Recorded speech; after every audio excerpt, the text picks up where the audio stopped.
the story behind the architecture and construction of the Louvre Museum. I.M. Pei's Grand Louvre is a masterpiece of modern architecture. I was fortunate to travel to the Louvre in 2012 and spent multiple days at the museum. On the second day, I arrived in the mid-morning and stayed to watch the sunset. Towards the evening, the glass pyramids and the surrounding historical buildings began to illuminate. Reflections of the museum danced on the ponds and created an unforgettable atmosphere. It is an atmosphere I often refer to and try to recreate in my work. The profound impact of this experience prompted me to dig deeper into the story behind how the project was brought to life. History of the Louvre. The Louvre is a product of 5 centuries worth of building campaigns. It was once a modest plot of earth sitting along the Seine River on the outskirts of Paris. When the Vikings began invading the city, a fortress with thick walls was erected to help prevent attacks. In 1546, the site was turned into a palace by King Francis I, where he and his court would reside. Nearly every subsequent monarch performed some degree of work on the structure. It remained the royal residence until 1682, when Louis XIV moved to Versailles. Around the French Revolution in 1789, portions of the Louvre were converted into a museum. During the Napoleonic Wars, the French army plundered art and sculpture worldwide. They would bring them back as gifts for royalty, and many would go on display at the Louvre. The Contemporary Louvre, the Grand Louvre Project. On September 26, 1981, French President François Mitterrand announced that the entire Louvre would be made into a museum. At the time, only a portion of the building was used as a museum. Mitterrand was passionate about architecture and wanted to leave his mark on Paris. James Gardner notes that no French leader since Napoleon III, more than a century before, had spent as much time and treasure on building massive projects in the capital. Mitterrand wanted the project completed by 1989, which would be the centennial of the erection of the Eiffel Tower and the bicentennial of the French Revolution. This would cement his name into French history. Mitterrand appointed Émile Biasini to begin preliminary feasibility studies and assemble the project's architectural and engineering team. Many distinguished architects were considered, including Richard Meyer, Norman Foster, James Stirling, Jean Nouvel, and I.M. Pei. Most of the architects considered worked primarily in the modern or contemporary aesthetic. It was clear that Mitterrand and his advisors wanted a modern style, a choice that would yield extreme controversy. With the final selection likely falling in the hands of Mitterrand, 64-year-old architect I.M. Pei was selected for the work. Before accepting the job, Pei asked for 4 months to study the project, learn about French culture, and familiarize himself with the history of the Louvre. He would take this time to contemplate his solution for the project. Philosophy of I.M. Pei. Pei was a fascinating, thoughtful, and humble architect. He is notorious for not having an identifiable style. He tried to avoid imposing his personal mark on projects. Instead, he would voraciously study the site's history, culture, and context. This approach allowed him to gain a deep understanding of a city and offer a unique architectural solution that illustrated the essence of its place without the imposition of a personal stylistic agenda. Many architects today do not approach their buildings with the same sensitivity or understanding.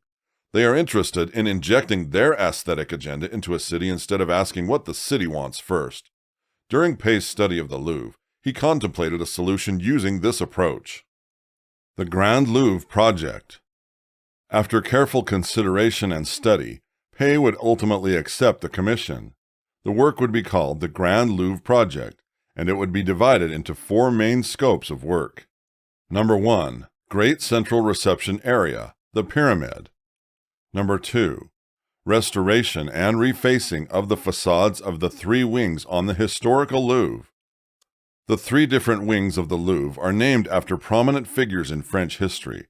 They are Richelieu, 1585 to 1642, Chief Minister of King Louis VIII. Sully, 1559 to 1641, Chief Minister of King Henry IV. Denon, 1747 to 1825, First Director of the Musée du Louvre. Number 3, archaeological work on the medieval Louvre. Number 4, creation of the Carousel du Louvre, the Louvre's massive underground shopping center. Pei would assemble his architectural design team, comprised of 28 people. The team would move to Paris and set up an office to supervise the project. The project brief and going underground. The project brief called for nearly 92,000 square meters of floor area. After analyzing this and the rest of the requirements, Pei stated, "It was not possible to imagine creating that much area above ground near the Louvre. Thus, we needed to put it beneath the courtyard.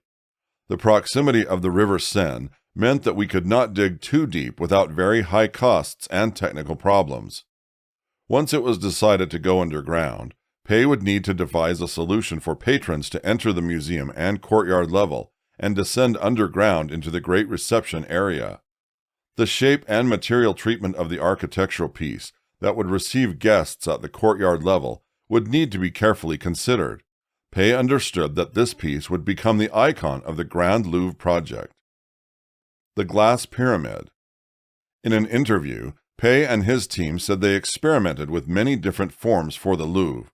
They considered cubes and curved hemispheric shapes. However, when they looked closely at the existing historical Louvre silhouette, there were no curves, so they decided against it.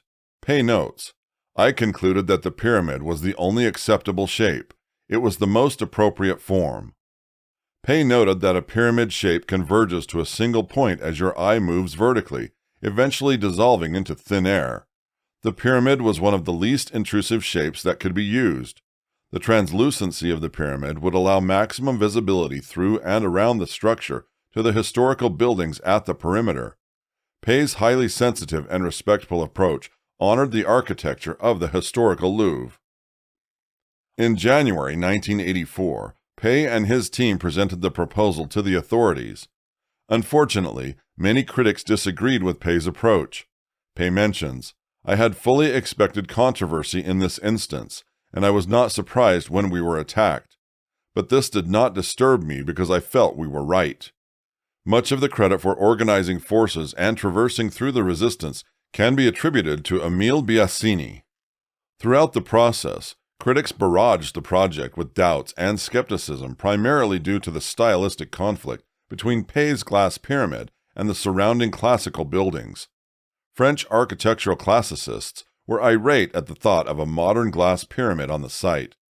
Through the tenacity of Pei and French Republic President François Mitterrand, the project would gain the necessary approvals and be approved to proceed to construction. Construction and material systems of the glass pyramid.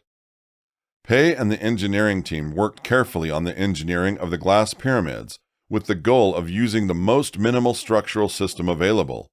They implemented a thin cable system developed by Navtech, who specialized in sailing rigging for the America's Cup sailing boats. The cable system would provide structural depth behind the glass panel system within minimal visual weight. The exterior glass system was the primary feature of the pyramid. It was critical to the architect that the glass was as visually clear as possible. At the time, the typical architectural glass used on buildings had a green tint. This would not work for Pei and his team, as it would distort the color of the historic buildings when looking through the glass pyramid. The team collaborated with the French glass firm Saint-Gobain to devise a manufacturing process using Fontainebleau white sand to produce the most transparent glass possible. The glass was then polished in England to create a perfectly flat surface on each panel. This would help to avoid any surface distortions in the reflections or when looking through the glass. Pei's team's tenacity, attention to detail, and perseverance in executing these seemingly small nuances is commendable. Experiencing the Louvre. Understanding the history and story behind the Louvre enriched my experience at the museum. As you entered the museum through the pyramid at surface level, an entire underground world is revealed. One can see down into the great central reception area from standing on the Belvedere. Natural light pours into the space from above through the glass pyramid.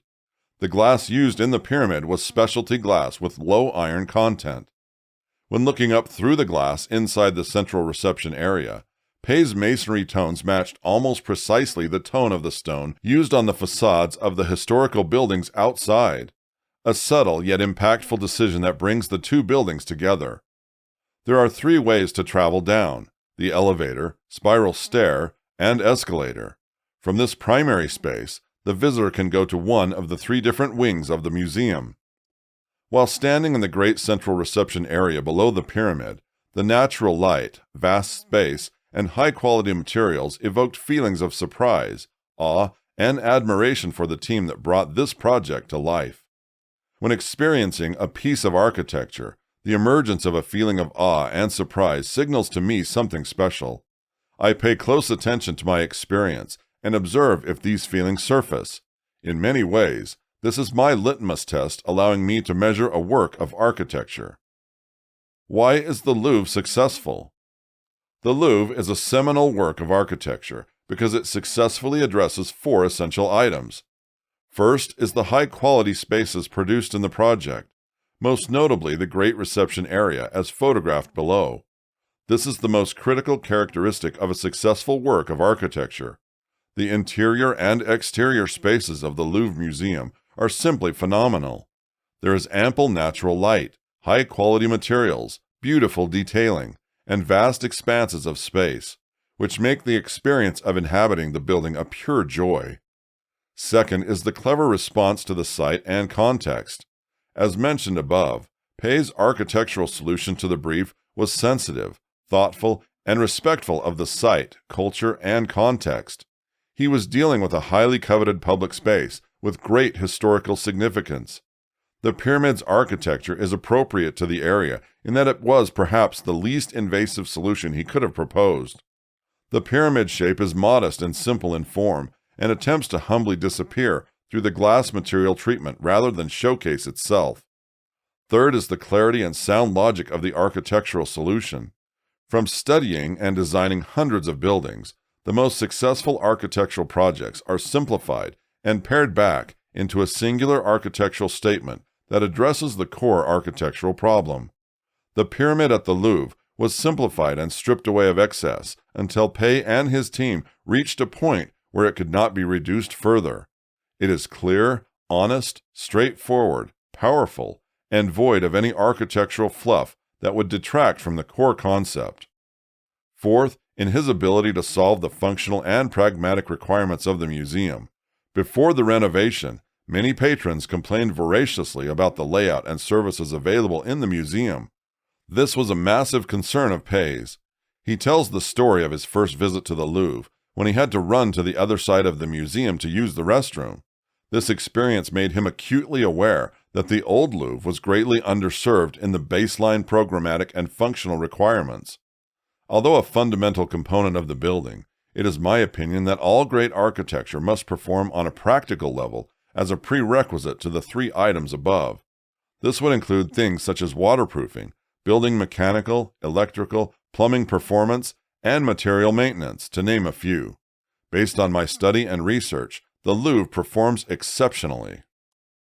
Criticisms of the Louvre. With every architectural project, there is always room for improvement. As a thought experiment, I asked myself, how would I improve the Louvre? While at the project, I noticed no natural vegetation or planting around the glass pyramid. Although powerful and simple, the reflecting ponds and hardscape surfaces may have been more welcoming if softened with landscaping. Spaces such as the 9/11 Memorial designed by Michael Arad and landscape architect Peter Walker come to mind when considering the possibilities of treating the site. If vegetation were installed, it would need to be maintained at a relatively low level to adhere to Pei's concept and obstruct as little of the Louvre as possible. The second criticism relates to the glass and structural system of the pyramid. Most likely, the structural design and glass panel size were restricted by budget, materials, and systems available at the time of construction, almost 40 years ago. However, it would have been nice to see larger panels of glass with fewer and thinner structural members. With the latest advances in structurally laminated glass, how much of the structural grid could you remove and further dissolve the pyramid? This would be an exciting engineering possibility to study. How far could you push Pei's original intent to dissolve the pyramid fully? The Louvre today. Over 30 years have passed since the opening of the Grand Louvre renovations done by Pei. Today, the Louvre is perhaps the most incredible museum in the world, housing art from almost every age and region. Each year, the attendance at the museum exceeds 8 million people. With the demands from growing attendance, we have to ask ourselves, what does the next round of improvements look like for the Louvre? Please let us know if you identify any errors or inconsistencies in the article. We attempt to provide the most accurate information possible.